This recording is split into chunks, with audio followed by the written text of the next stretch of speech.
மதுரை மீனாட்சி அம்மன் கோவில் சொத்துக்களை மீட்டு பாதுகாக்கவும் கோவிலை புனரமைத்து விரைவாக குடமுழுக்கு நடத்தவும் உத்தரவிடக் கோரிய வழக்கில் மனுதாரருக்கு மெட்ராஸ் உயர்நீதிமன்ற மதுரை அமர்வு உத்தரவு பிறப்பித்துள்ளது.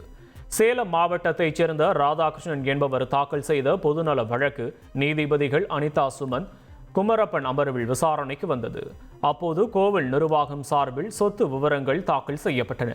அதில் மதுரை மீனாட்சி அம்மன் கோயிலுக்கு சொந்தமான 1233.98 ஏக்கர் நிலங்கள் உள்ளதாகவும் 133 வீடுகள், 108 கடைகள், 7 கடல் பகுதியில் உள்ள வணிக வளாகத்தில் 157 கடைகள், கோவில் பணியாளர்களுக்கு 50 குடியிருப்புகள் என 117 இடங்கள் சொத்துகளாக உள்ளன என குறிப்பிடப்பட்டுள்ளது.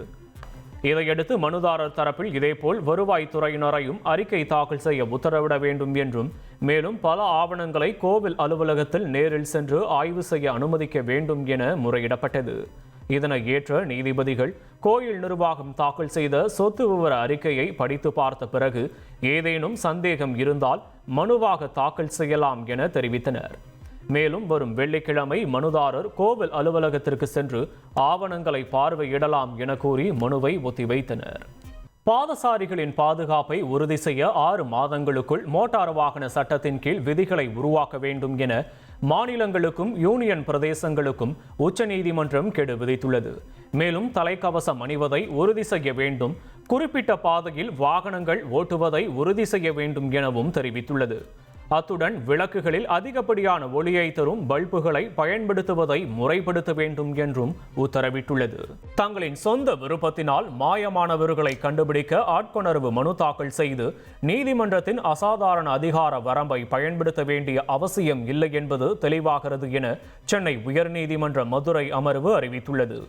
நீதிமன்ற விசாரணைக்கு உகந்தது அல்ல என உத்தரவிடக்கூடிய வழக்குகள் கூட போலீசாரின் அஜாக்கிரதையால் தான் நீதிமன்றத்தில் தாக்கல் செய்யப்படுகிறது எனவும் தெரிவிக்கப்பட்டுள்ளது.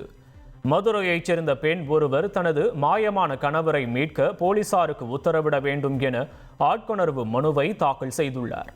அதேபோல் தஞ்சாவூரைச் சேர்ந்த பெண்ணும் தனது மாயமான 18 வயது மகளை மீட்க உத்தரவிட கோரி மனு தாக்கல் செய்துள்ளார். விசாரணையில் அரசு தரப்பில் அவர்கள் சொந்த விருப்பத்தின் பேரில் வீட்டை விட்டு வெளியேறியதாக தெரிவிக்கப்பட்டது. இதையடுத்து நீதிபதிகள் வழக்குகளை போலீசார் முறையாக கையாள்வதில்லை எனவும், அதனால்தான் ஆட்கொணர்வு மனு தாக்கல் செய்வது தொடர்கிறது எனவும் தெரிவித்தனர்.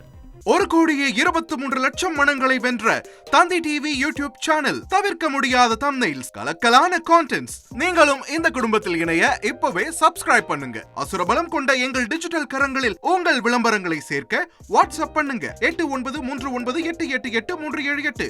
Email advttv@dttv.in.